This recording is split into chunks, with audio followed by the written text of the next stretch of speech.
find a way.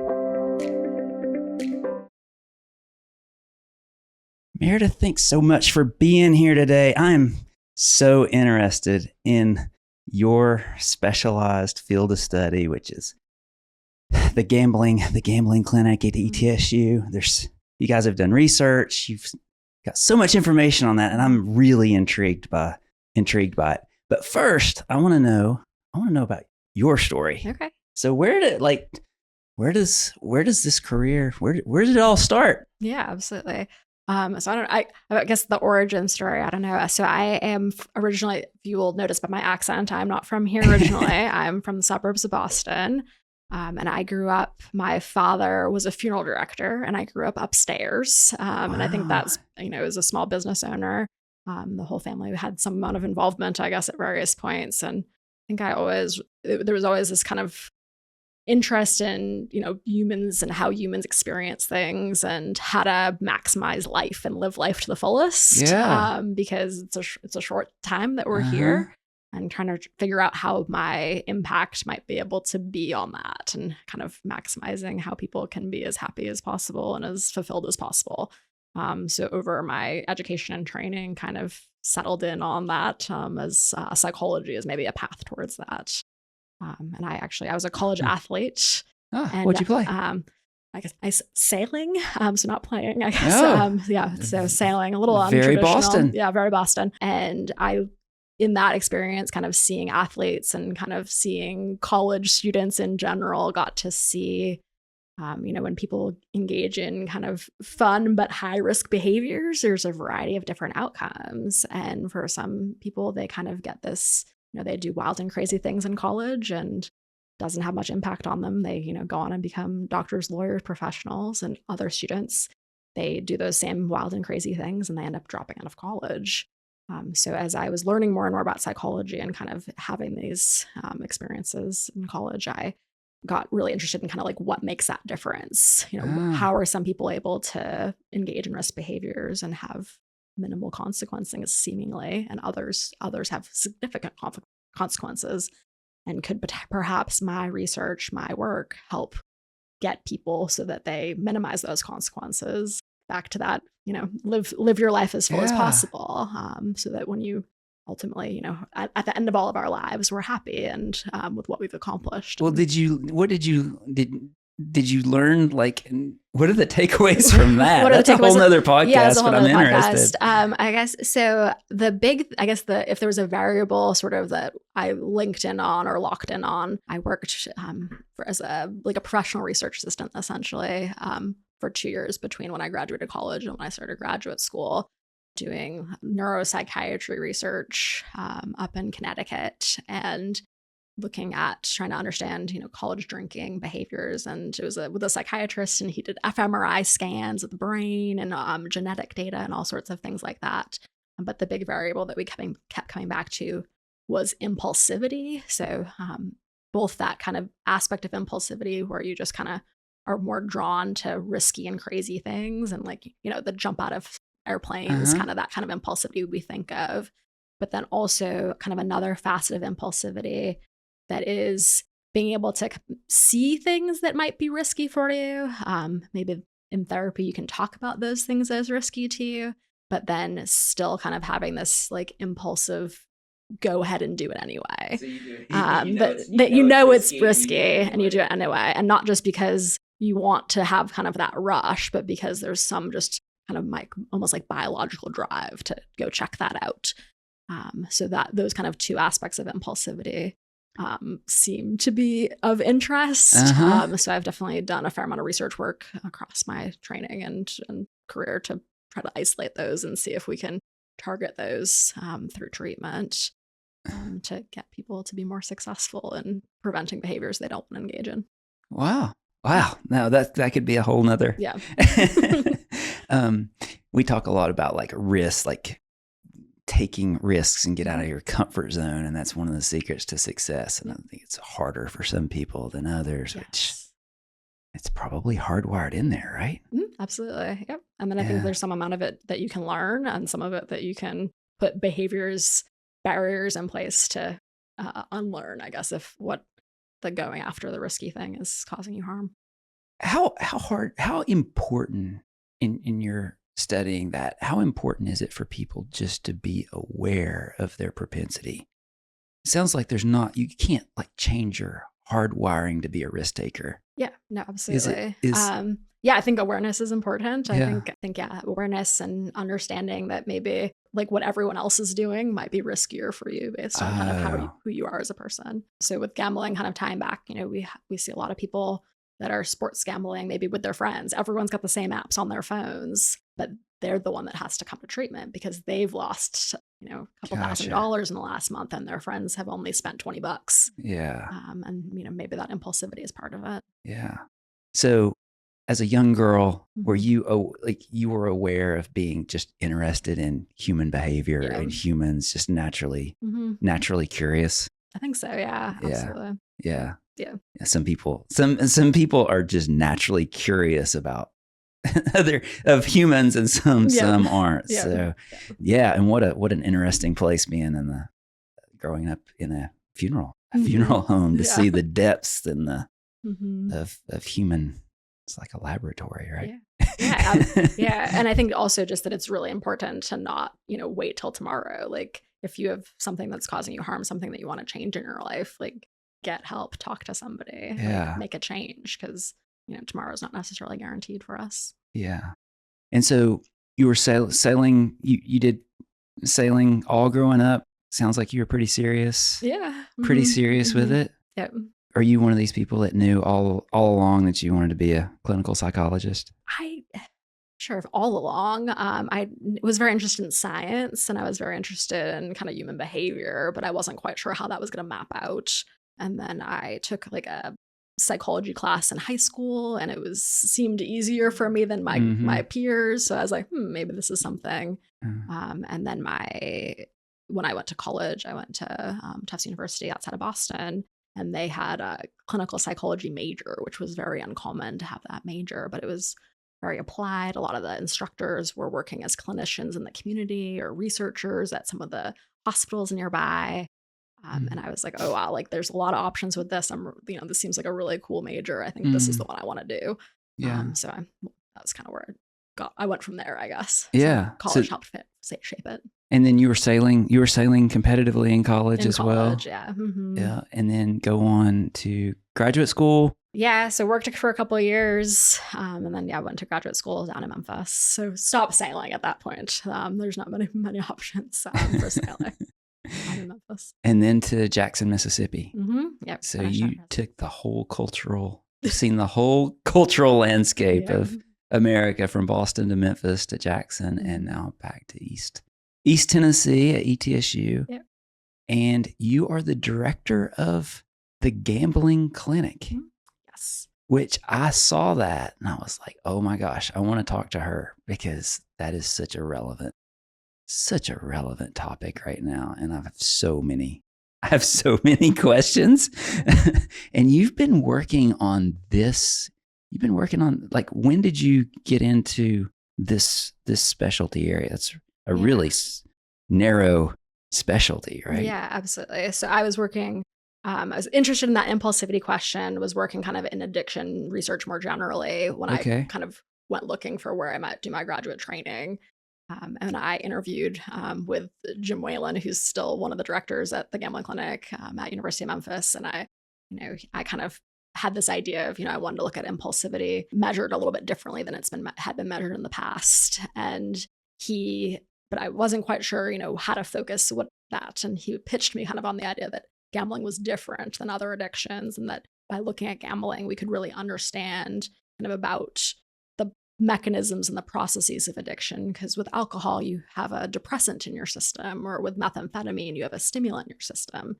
And there's, the drugs impacting the brain. Whereas gambling, it's kind of that pure reward mechanism that you would get with another like pleasurable behavior.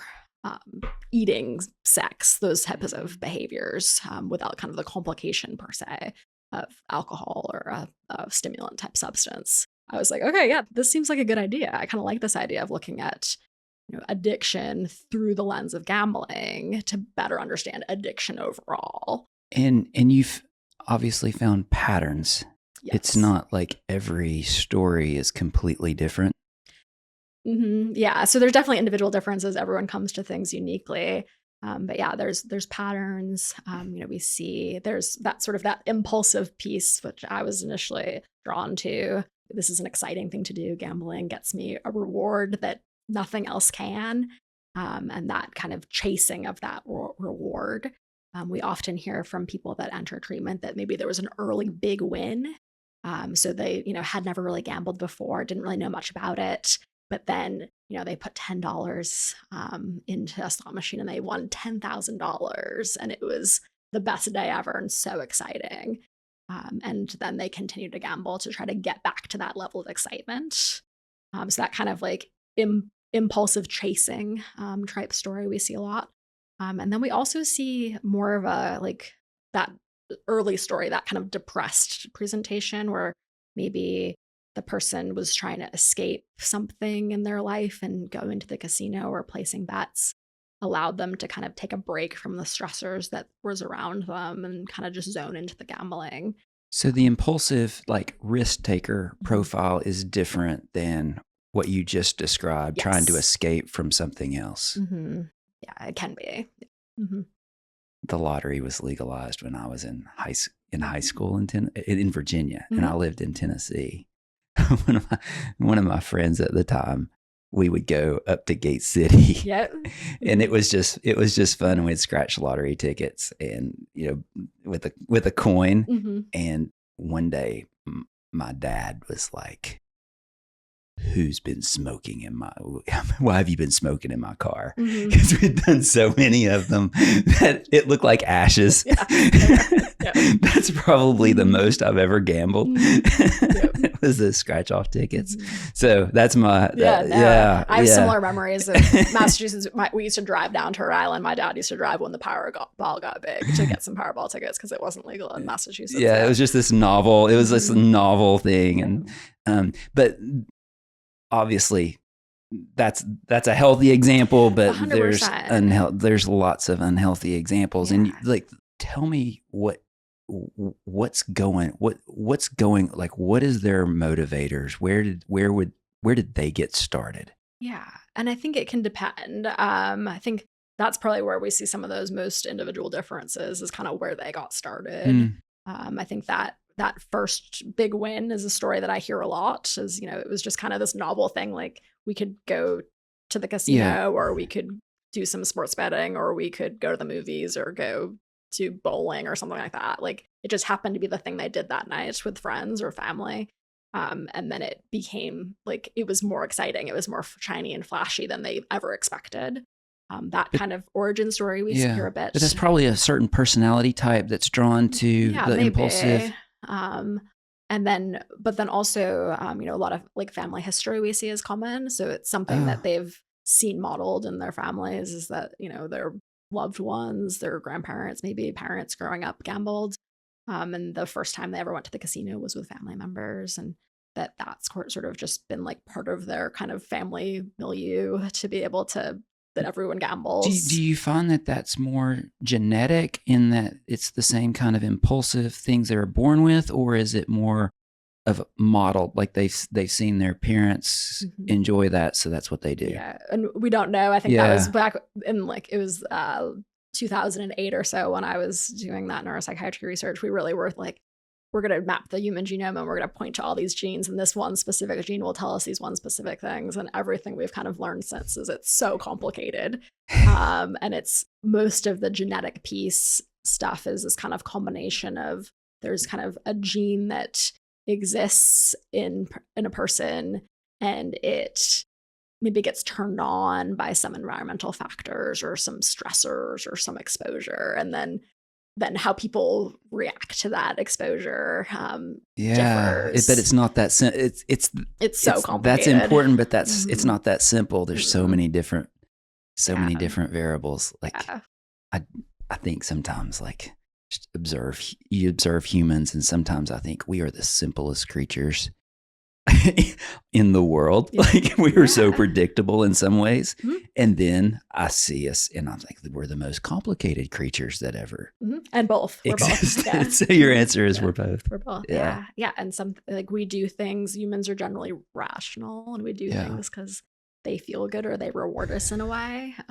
But what's a reward for me might be not the same reward as it is for somebody else. Yeah. But I think you can hear that and think like we're just beyond understanding. Like Mhm. we're random creatures. And that is not the case. And so is a lot of your work trying to find patterns without projecting generalizations on a specific person. Yeah, absolutely. And I think a lot of what we do in treatment is, we have specific skills that we found that, when people can apply these skills to different situations, if you apply them to trying to moderate or stop gambling, you apply them to trying to improve your depression, maybe.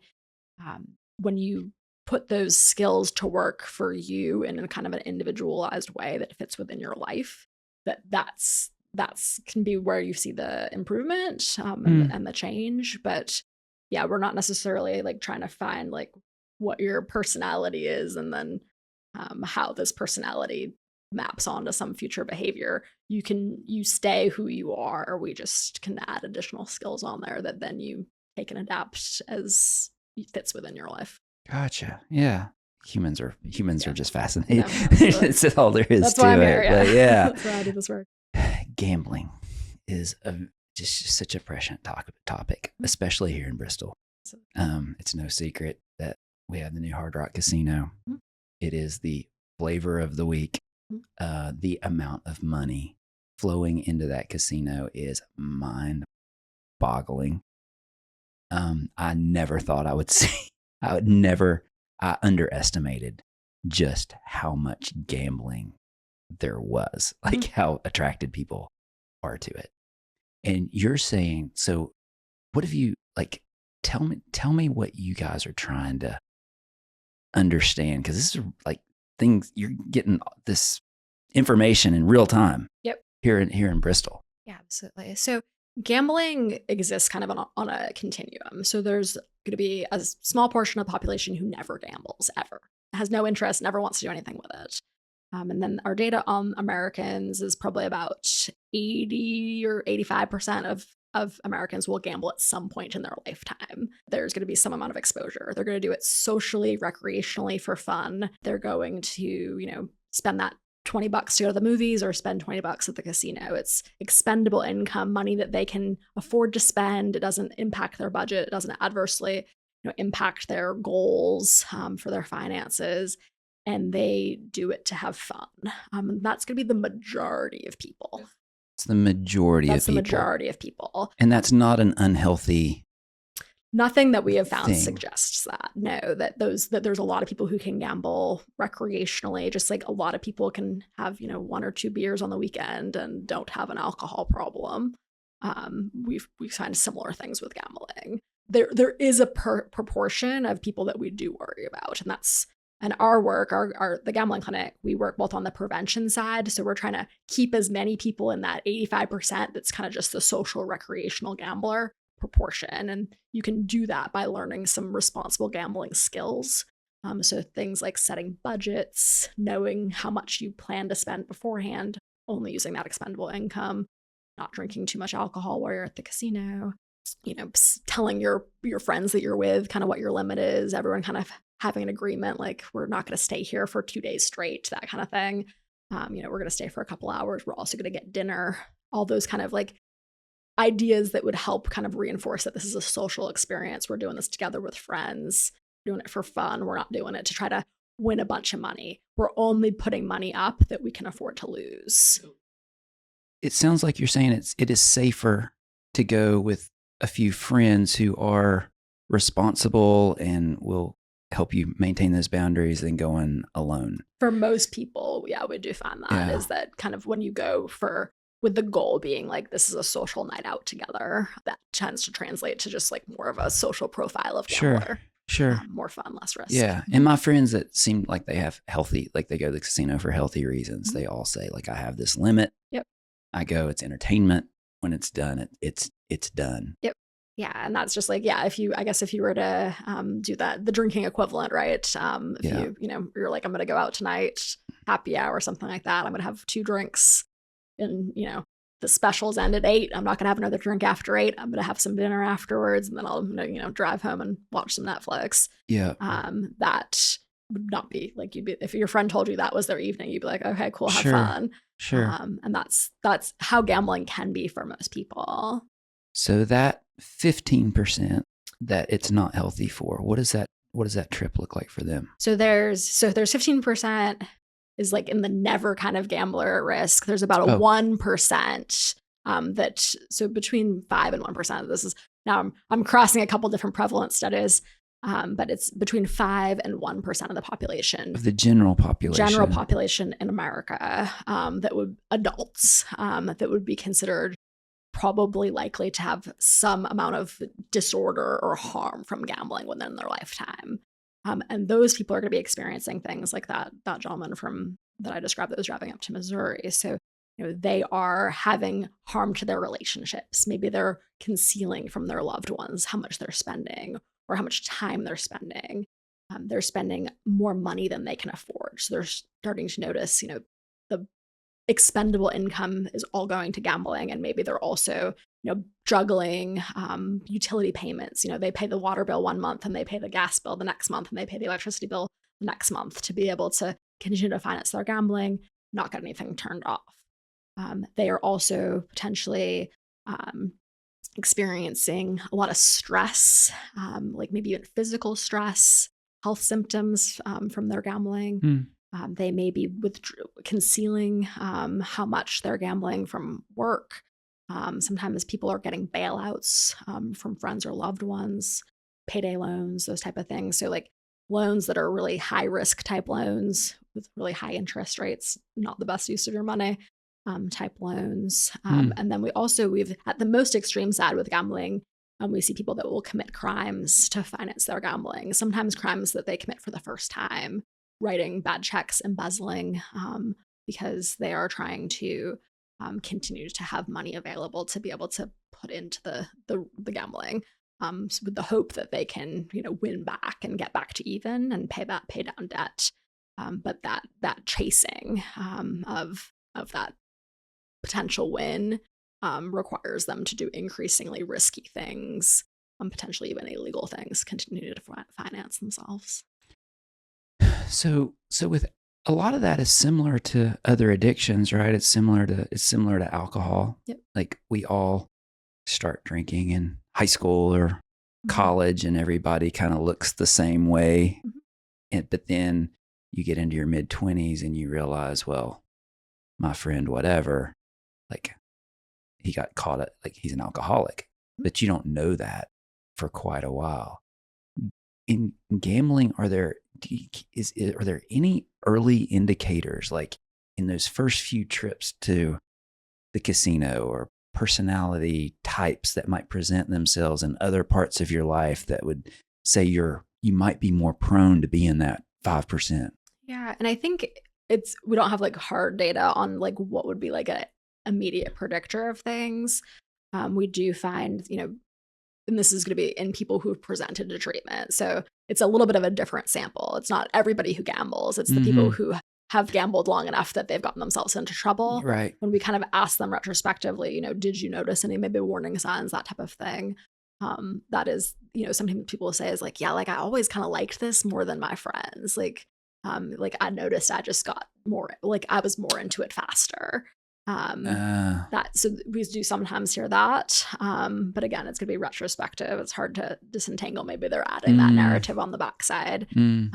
People who are gambling to escape and forget problems and don't really have other things, like they're kind of like working or gambling, that kind of no alternative activities, that sometimes we see as something that they report. But again, it's retrospective. So I think probably what happens is, as you get more focused on the gambling, you kind of forget about the other stuff. Like, you stop playing intramural soccer, you stop going out for drinks with friends because you're reallocating all your time and money towards the gambling.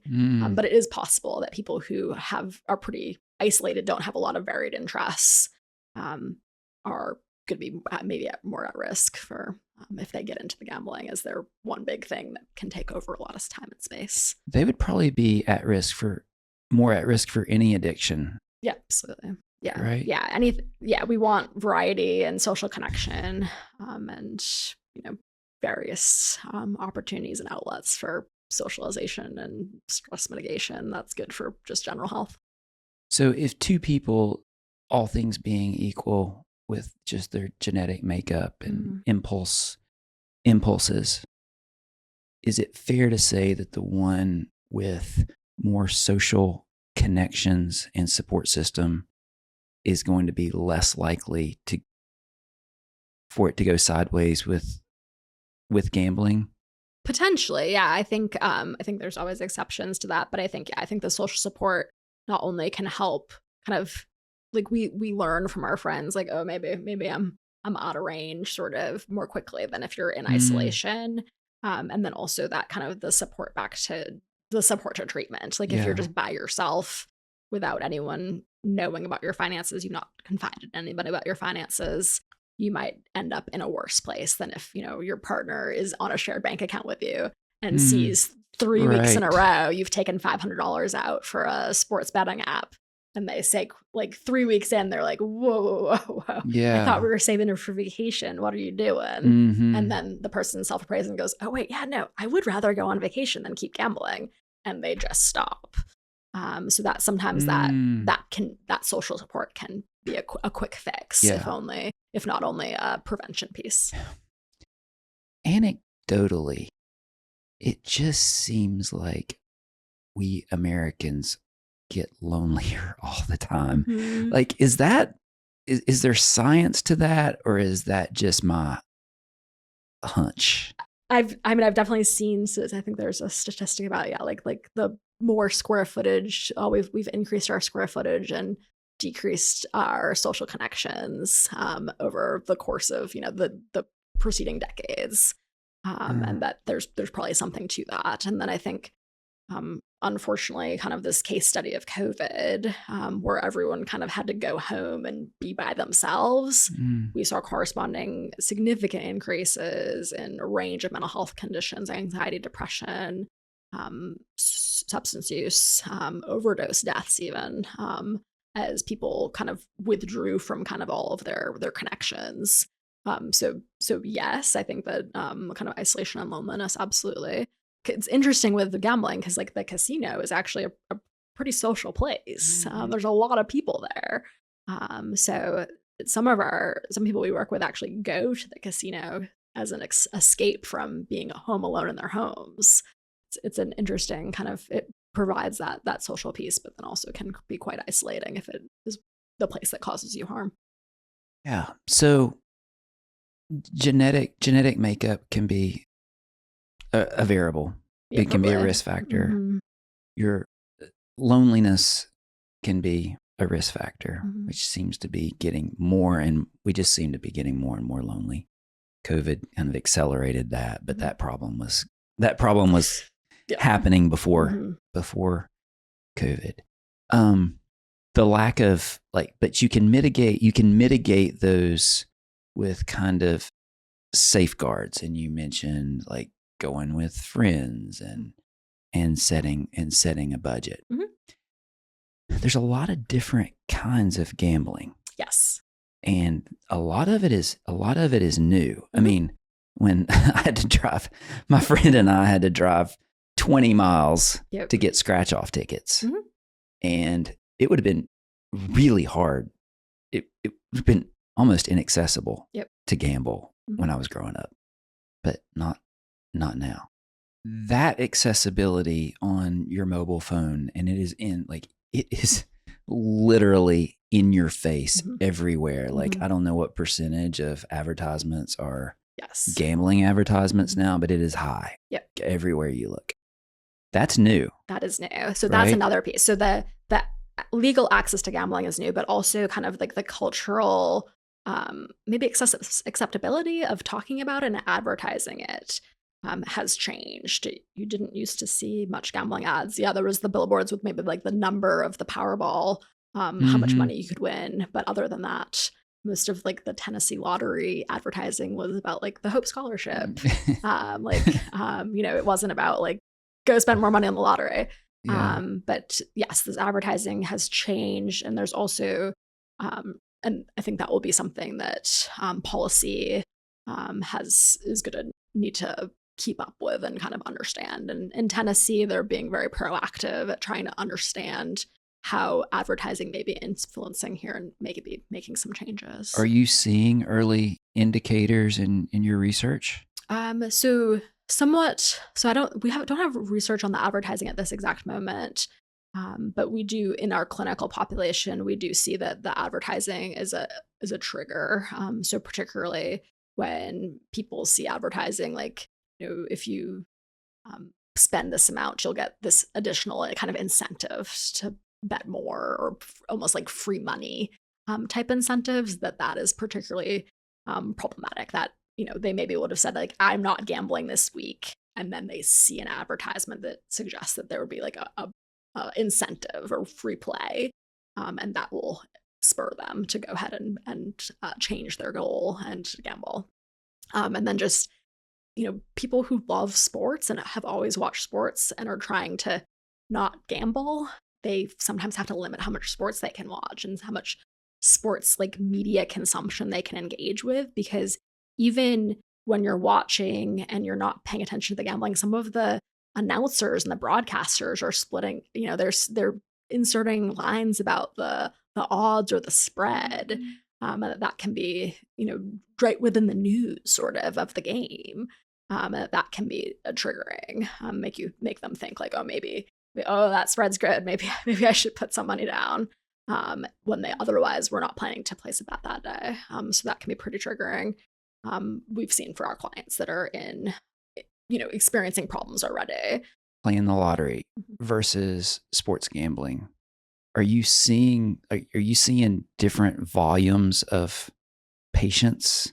Yeah. Like, is it fundamentally different with sports gambling, like in terms of numbers? So then, out of all the forms of gambling, slot machines is still going to be the one that is the most like harmful, I guess, if you're going to use that word. Like, what causes the most need to seek treatment is still going to be the slot machines. Explain that psychology to me, because I walk into a casino and I see people playing the slots, and it just seems so sad and lonely. Like, this doesn't look at all enjoyable. Yeah. But some people love them. Yeah. I know they're not for me either. But some people like, I think, and that's, again, it's different, risk and reward. So is it what's excited for some people is different for others.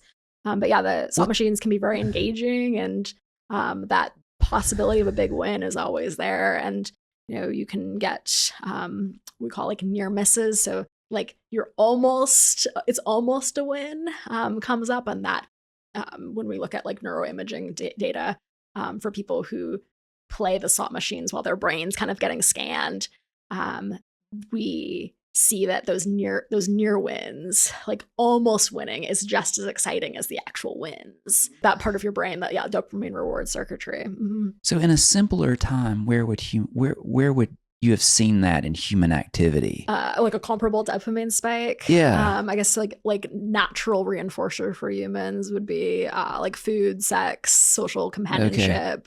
Okay. So those processes are there not be for gambling, but they're for increasing social connection and increasing approach behaviors.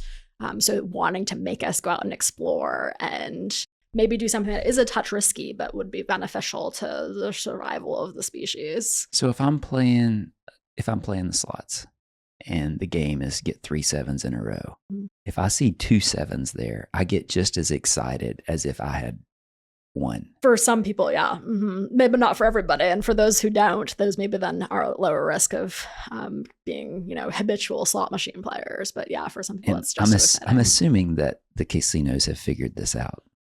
Yes, absolutely. Yeah. And you may, for some slot machine games, we may see more of those kind of near wins than you see random spins. because those are all controlled and programmed. Wow. Yeah. So and casinos publish their like the payout rates, kind of like the rate of returns of different games, and you can know for different casinos. But each slot machine itself may pay out differently. But you can get like the overall average. But yeah, probabilistically, I guess slot machines, like the rate of return on slot machines is much lower than on blackjack or sports wagering. So that's part of why slot machines cause more harms. Is there's just less. You're going to win less money. The math proportionally. The math is more against you on slot machines. The math is more against you on slot machines. But the dopamine. Is great. The dopamine high is probably the highest return, right? Maybe, yeah. And then there's also more of them. There's a lot of slot machines. Yeah, I think there's more slot machines in the United States than there is ATMs. And I can think of, I probably drove by how many ATMs between here and ETSU, right? Yeah. There's a lot of slot machines. So that's also part of why it causes increased problems. But then, we see sports wagering is catching up, I guess, as it gets increasingly accessible. As something that's leading to people increasing their access to treatment. And particularly sports wagering, we've seen a little bit of a demographic shift. There's not like a prototypical gambler who comes to treatment. It's, people all ages, all genders, all races. But all socioeconomic. Yep, absolutely. Like what is the amount of money that causes harm is different. Some clients have lost $1 million and they're just initially kind of seeing a pinch, and some people have lost $5,000 and that's absolutely devastated their budgets and has made it so that they're going to have to, go back to work after having been retired for a few years. So it's completely changing their life trajectory. So SCS definitely makes a difference. But for sports wagering particularly, we're seeing increased rates of young men who are presenting with sports wagering related concerns. Yeah, I would guess that would be overwhelmingly young male as opposed to older, specifically young males. Yep, specifically. And that's a demographic we didn't see in gambling treatment as much. We did some, and there's always been illegal sports gambling. There's you've been able to gamble in Las Vegas, so there's been systems people have in place to be able to connect with bookies out there. Yeah.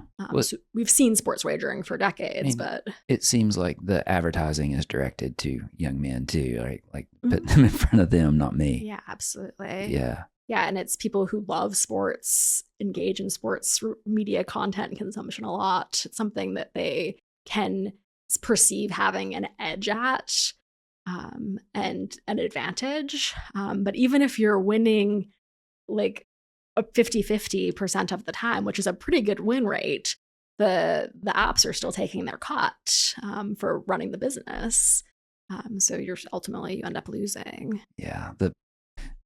The bookies' math is, I assume, is always better than my math. Mm-hmm.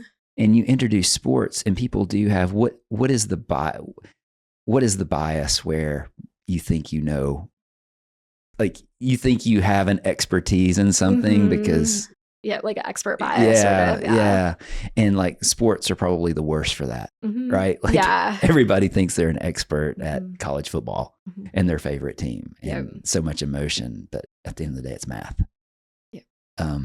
So people perceive themselves to have a competitive advantage that they probably have a competitive disadvantage because they're emotionally. Potentially, yeah. Like the sports fandom, sort of. I think I've seen some data, and you can't, you can only get sports wager in your state. So your tennis, like the Tennessee fans are in Tennessee. Yeah. But I guess if you could like big picture look, I would imagine the odds are different in the home team versus the away teams kind of states, sports books, because more people are going to be betting the home team. So that. I know there's no typical journey. They're probably all unique, but you see patterns with sports gambling. I imagine it starts with just adding another element to the enjoyment of the game. Yeah, often. And with friends, friends introduce it to that type of thing. So is there a social, is there a social component to sports gambling? Because it seems like a very individual thing with you and the app. But is there a game component to it where it's yeah, I think so. Social? For some people, I think it's individual. But I talk some clients, they're texting with friends all the time. Like if they find an edge or they see some player, sent a tweet that they are hurt, and can we get advantage on this insider information and make get a bet down before, the line's correct, based on some player that's been injured. So sharing kind of tips and updates, and friend groups having in their group chat somebody who's like a bit more expert on a specific sport or a specific team and can offer some inside advantage, perceived inside advantage, I guess. So there is kind of that social piece, but yeah, the actual like putting bets down would be in a pretty individual process. Do you see a stage of where it goes from a social, like it's a social thing. It's another way to like enjoy a game with my friends, sharing that information, the group text and stuff. But then do you see people the escalation being there? Oh, I can make money at this. Like it becomes an income opportunity. Yeah. For some people, yeah. And especially those early big wins. So potentially, had a really successful early win, and then like it does give extra money and it is particularly exciting. And then trying to get back to that, have that replicate. And it was, just a low probability chance thing that happened that doesn't replicate very often in an entire season of football, say. The other thing that can happen is that the play kind of just steadily increases, but not necessarily like some big major change, but the responsibilities of life kind of start to lay on. So, you're just out of college, you got your first big paycheck, you're getting a steady income, you're still, maybe living in a, not very expensive apartment with roommates. And now your girlfriend wants you to move in with her and buy her a ring. And it's like, there's not money that's been saved because all the extra income was sent into the sports betting apps. And that sort of is the reappraisal point. So it's not so much that there's maybe even debt that's been accrued because of the sports betting, but the savings haven't been there. And they are going to miss this milestone event, to kind of move to the next phase of their life, propose, move in. And there's not money for a down payment and there's not money for a ring. And then the partner is like, hey, let's go. And they come to treatment because they're like, oh man, like maybe my gambling is different than my friends because like they've all been able to kind of reach these next milestones and I don't have the finances in place to do that. So it's not so much a big like whack, like things got so bad, kind of like if you like the 12-step like rock bottom moment. But it's more this like critical appraisal of how I'm directing my funds is too much toward gambling and not enough being saved for the things that I really value. That time, I guess that time frame from where it goes from healthy to unhealthy, I'm sure that can be very different. Like that could be years. Mm-hmm.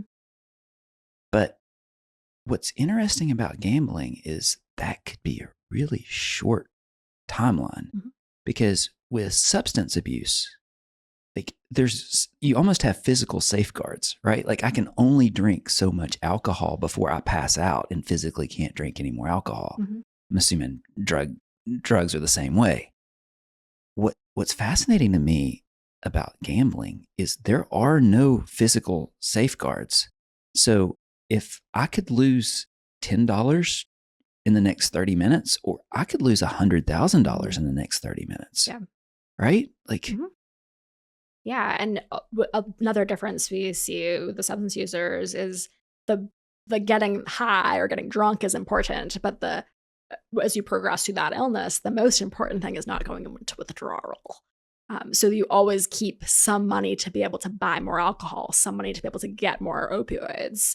Because getting sick, because you don't have any drugs, don't have any alcohol, is the worst thing. So, that's the most punishing thing. And addicts learn to have enough in reserve. They can, yeah. And with gambling, people don't report that same, that they'll report that we have, people that have recovered from substance use disorders and now are having difficulties with gambling. And they're like, it's different because with gambling, each dollar is like, it feels like it could, like it has the potential to be more money. It has the potential to fix everything.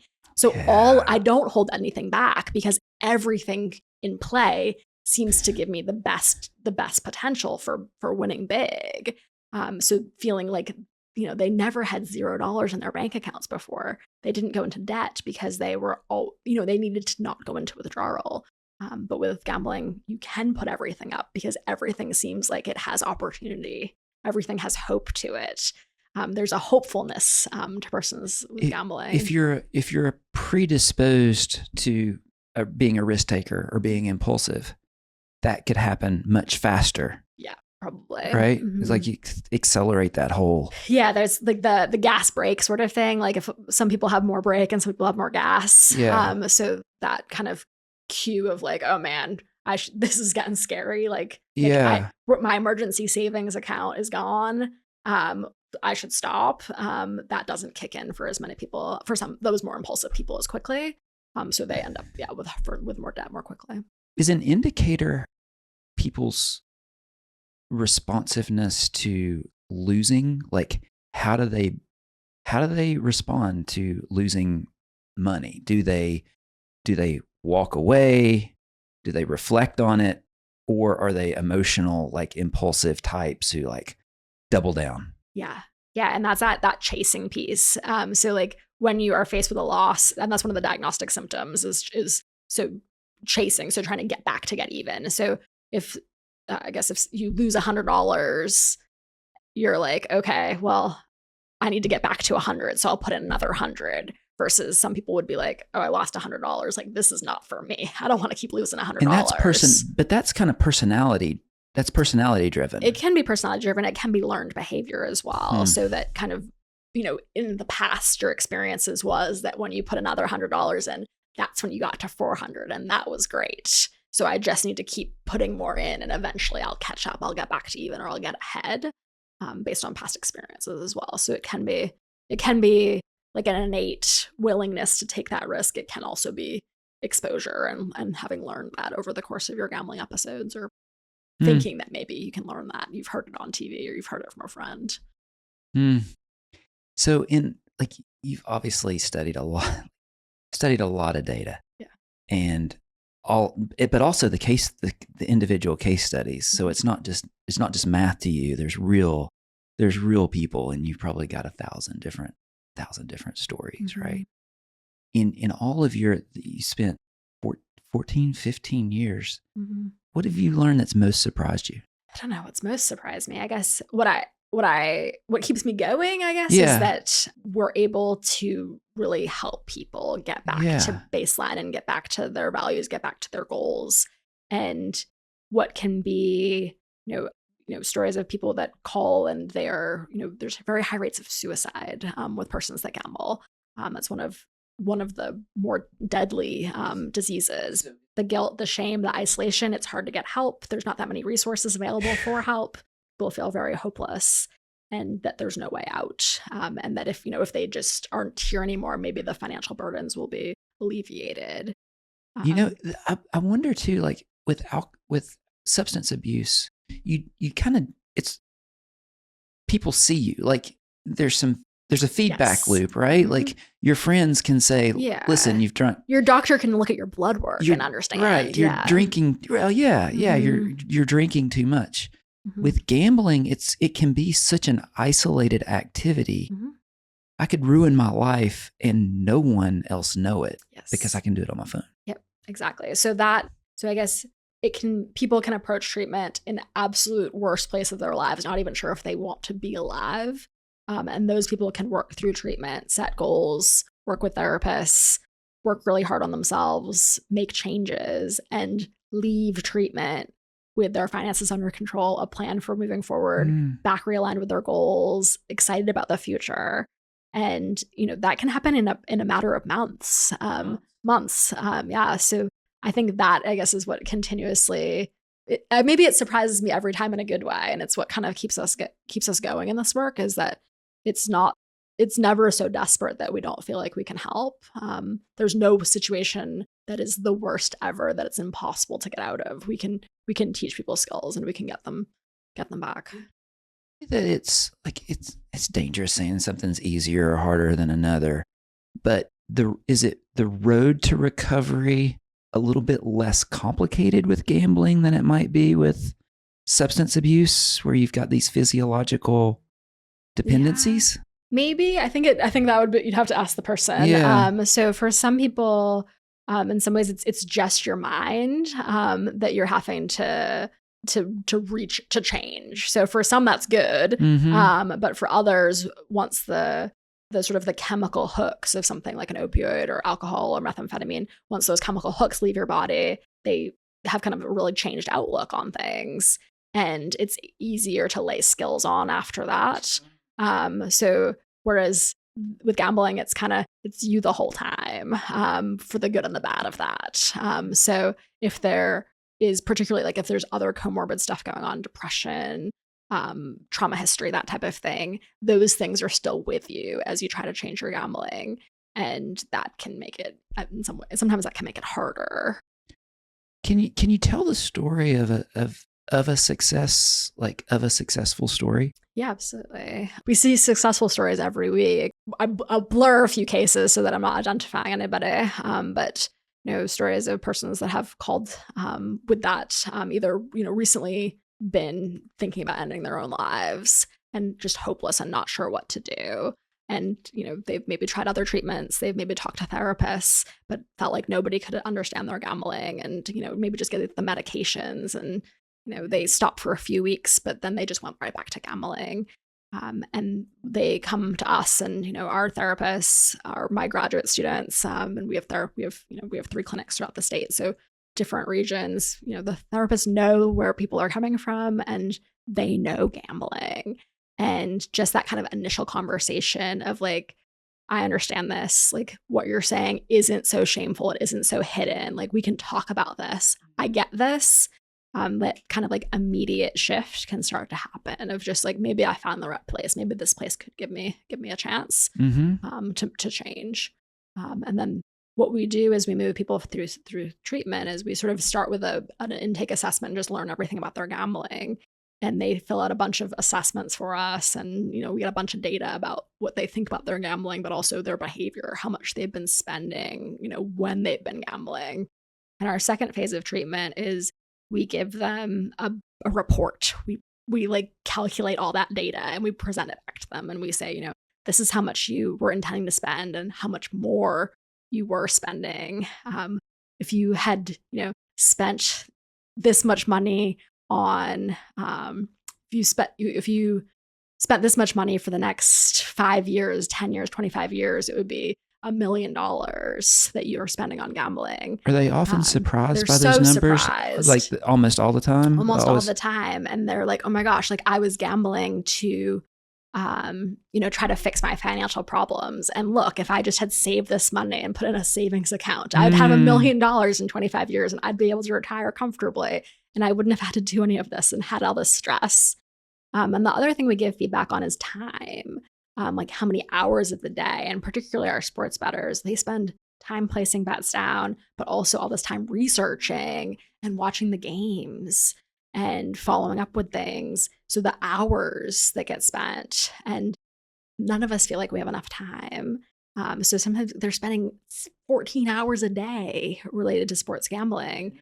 On a daily basis. This isn't just something they do on Sundays. Can be, yeah. So that time spent is so much time that could get back. Spend time with family, spend time, coming up with a new job, so that you can get out of this job that you hate that's been making you miserable. Using that data. And then once we have given people the data, we've kind of had those hard conversations about, what was spent and what maybe you'd want to change, how we can move this back to your life, your time, your money back in line with your values. We talk about triggers, the things that kind of lead you to gamble. And, for a lot of our clients, it's boredom, it's the excitement of gambling. And it's also that they're trying to escape really significant stressors. Maybe it is that they're feeling, shameful, inadequate, or they had a trauma experience in their life that they aren't ready to deal with, and it's better just avoid kind of escaping into. Yeah, so that's the first time for a lot of people, is where we kind of connect all those things. And then that's our third phase. And then the fourth phase is what do we do about it? So, when you had this boredom trigger in the past, you've gambled, but what else can you do? And let's come up with a list of all the things. And that can be kind of a fun part of treatment, where you can think about, what was it that you used to like to do? What haven't you tried since you were 18, but you used to love? Like you played soccer in high school and you haven't played soccer since. Like, let's find an intramural team and let's get you signed up. So then, 2 days a week, your time spent on that. And then you meet guys there, and you get to hang out with those guys at soccer. And then they invite you back to, you guys go to happy hour. And then also on Saturday, they invite you to grill out. So now you have 3 days in the week that's filled with soccer stuff instead. So that conversation, are you trying to get them to paint a different picture of their life? And it sounds like you're using really detailed images. Yeah. To paint a picture of a different reality. Absolutely. Yeah. And try to help them shift their identity from one who's kind of stuck in this gambling and can't get out and is hopeless there, to somebody that is hopeful and has this future that they can be present in and really enjoy. And are a lot of people able to articulate that? Like, it takes time. It's hard. Yeah. And especially, wrestling with, do I even deserve this after, what I've done to my finances, what I've done to my family. Guilt's got to be pretty right there under the surface of all this. Yeah. Absolutely. So we work with that. We work through that. And then we make long-term plans, and people go off into the world and try to enact their plans without the therapist in place. And, they can always come back and they can reach out. But yeah, absolutely. People get through those 5 phases and they leave with, a totally different outlook on their future, their finances. And we often find that they are able to translate the skills that they learn from us to other areas of their life. We see a lot of people who come in with concerns of their gambling, but maybe they're also like, oh, I do drink a lot. And we don't touch the drinking necessarily, but they're like, hey, like, I think I was also drinking because I was bored, and now I play soccer. And it's not always as simple as that, but a lot of it is engaging in things that are important to you, and not doing the things that cause you harm. These conversations that you're having, and you've just described, and I think 4 phases. It's the fifth one is like the long-term planning. Okay. So it's the skills are kind of all in place, but we make it's like, we're not going to see each other every week. Like, what are you going to do for the next 3 months? Plan is the last phase. And so they make the initial call, and you provide a safe space that understands what's going on. Yep. And then is that weekly? Is that like a weekly session with the same person? Yep. Yeah. Typically, there's some flexibility. If people have crazy schedules, we sometimes will do every other week. Sometimes people are in a lot of distress and have a lot going on, and they're like, I need to talk to somebody more frequently, and are going to sometimes see people 2 times a week. To get started. And we have local clinics. People can be seen in person in Memphis, in Nashville, or in Johnson City. But then we also offer telehealth throughout the entire state. So as long as you're in Tennessee, even if you're in Virginia, if you want to drive over and sit in the library parking lot and do the telehealth from your car, that's fine. I only have a Tennessee license right now. So you just have to be in Tennessee. But physically in Tennessee, that's how the laws work. But so we can reach anybody. And yeah, at least once a week usually is what we recommend. And some people finish, probably the average is 8 to 10 weeks.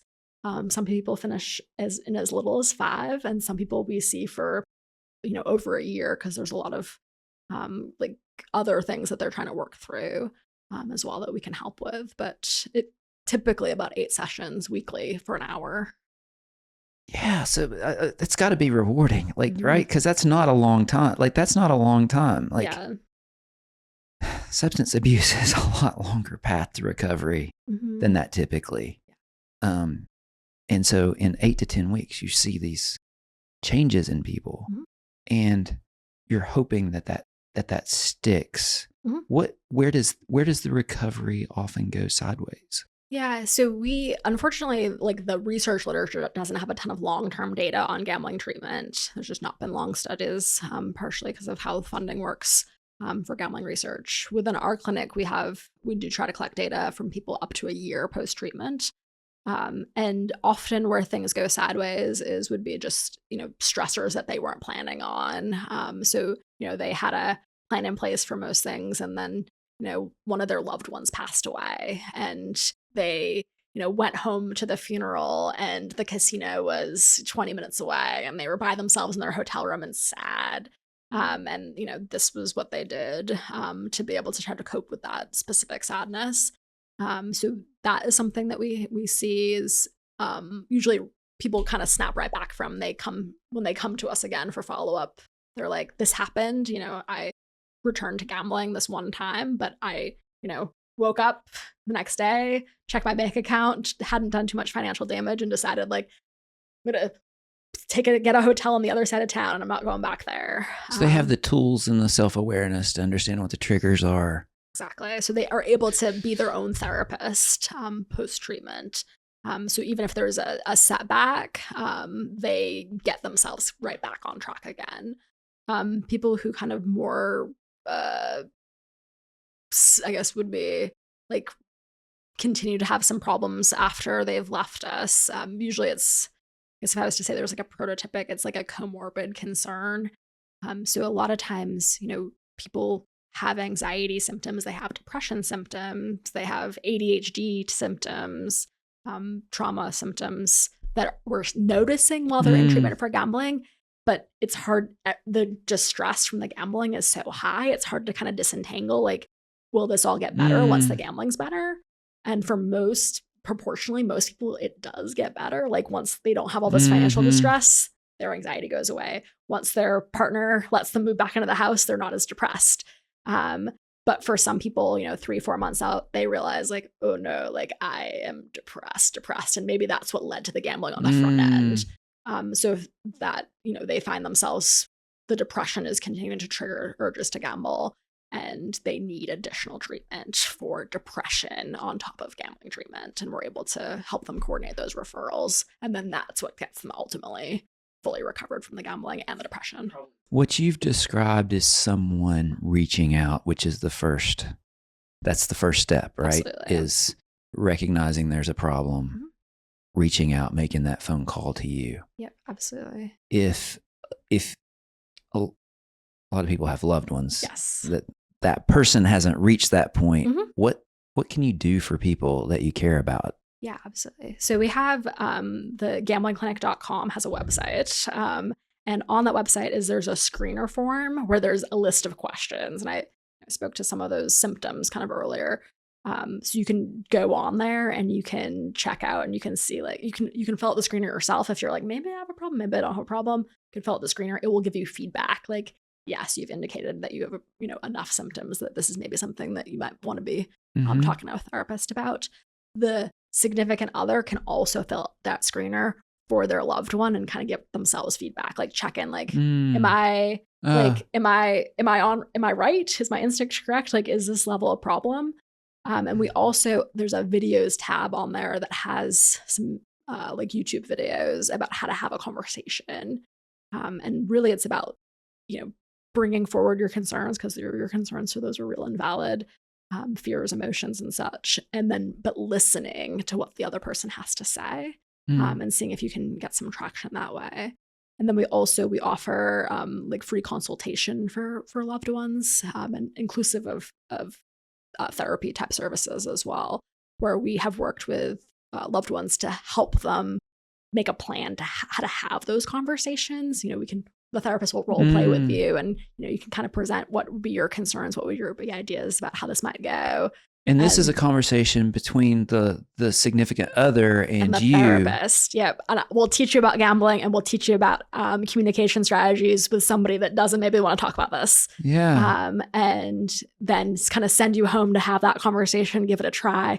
You come back and tell us how it went. We give you some more skills to maybe help it go more smoothly. Wow. And then we're right there ready if that loved one wants to call and get help themselves. Yeah. But sometimes for some of our concerned significant others, they've been able to come up with kind of their own barriers and boundaries for their loved ones spending that then they kind of get back. And, it's like, okay, like gambling is worrying me because you're spending $500 a week, but if you only spend 100, I'll be fine. And the loved one's like, okay, I'll only spend 100. And they change and nobody even needs treatment. Yeah. Sometimes it's that simple. And you coach up the significant other to have that tough conversation and, really ask for what they want, but also really listen to what's been going on. And sometimes it can be that simple. It's not always, but it's possible. It could be. Wow. Mm-hmm. And also we've talked to concerned significant others. We've got increasing parents who are worried about what their kids might be getting exposed to. Maybe they have a history of addiction in the family. And, what should I look for? Like, what are the kind of the warning signs? And that's not necessarily a therapy even, but that's just like a conversation with a therapist that knows a lot about gambling, and you can share about what's going on in your family, and we can help you access resources and how to have these conversations. Yeah. And probably just being aware of your kids' disposition. Yes. Yeah. Right? Yeah. And just talking about it, we have scripts. We don't like to do it, but like the safe sex talk and the responsible drinking, like don't drink and drive talk. But my parents never gave me the never heard that safe gambling talk. Yeah. But these kids need a safe gambling talk because they can get it on their phones. At what age? 21. But I mean, when should it? Because at what age? Like kids are smart. Like they don't have to wait until they're 21, right? I would, if you, I don't know, what would be the best age? I think it depends on your kid. If you have like a real like sports heavy kid that you're hearing them, like I'll hear it. Like I'll be out like at the playground because my kid's only 6, so we're not having these conversations yet, fortunately. The kids will be talking about like the game and they'll talk about the spread. And they're like 12. And I'm like, how do you know the spread? So like if that parent asked me, I'd be like, yeah, you better talk to your kid because your kid already knows the spread. So like when you're maybe hearing some of that, or if kids are getting curious about the advertising they're seeing, just having that conversation about, what are your friends talking about gambling? Have you heard about anybody gambling? What do you know about this? See if you can kind of have that initial, this is something that you can talk to me about. Just like you talk to me if you have concerns about your friends using, cannabis. You can talk to me if your friends gambling. We'll have conversations. I'll help you. I know about this. I'm not afraid of it. Yeah, but getting ahead of it. Probably that conversation earlier than you think you need to have Maybe it. Maybe earlier than you think you need to have it. All those conversations, right? I know. Unfortunately, I know. At 12 is the age that's coming to mind, but that does, as with a 6-year-old, I'd be like, oh gosh, that seems like that's coming fast. My goodness. Yeah. Yeah. Wow, man, it's that is also and it's so hopeful. Mm-hmm. Like I expected this conversation to be like kind of not have a happy ending because it seems like such an overwhelming problem with it in our face all the time. But it's been really hopeful. Like there's a path, and it's not a long path, like 8 to 10 weeks. Like. Yeah, absolutely. And I think also I want to commend Tennessee. Each of the states is having to kind of figure this out on their own. And everyone's kind of doing it a little bit differently. But Tennessee has really been thoughtful and intentional. When the sports wagering law was put in place, they put money into that was going to pay for prevention and treatment services because they knew most people would have fun and be able to gamble responsibly, but then a subsection of the population would be adversely impacted. So the legislature, they took care of that when they worked on this bill. And the Tennessee Department of Mental Health Substance Abuse Services, which the gambling clinic gets funded from, they decided to be really thoughtful about this and look to the evidence, and that having this statewide system of care would make this stigmatized hidden illness that maybe people wouldn't know how to get help would be this one place shop that would be able to really present a unified message that people could get the care that they need. And it wouldn't have to be so scary that, this vice was coming to Tennessee. So I think that is also part of maybe some of the hopefulness is that we don't know everything. We're working every day to try to know more, but we also are kind of planfully and intentionally moving forward in a way that will hopefully create a safeguard for the citizens here. Wow. Well, that's awesome. Like, man, it's really important work, and appreciative You guys have invested your careers in this, and it's important, and it sounds like it's really making a difference in people's lives. So thanks for all that good work. Thank you so much.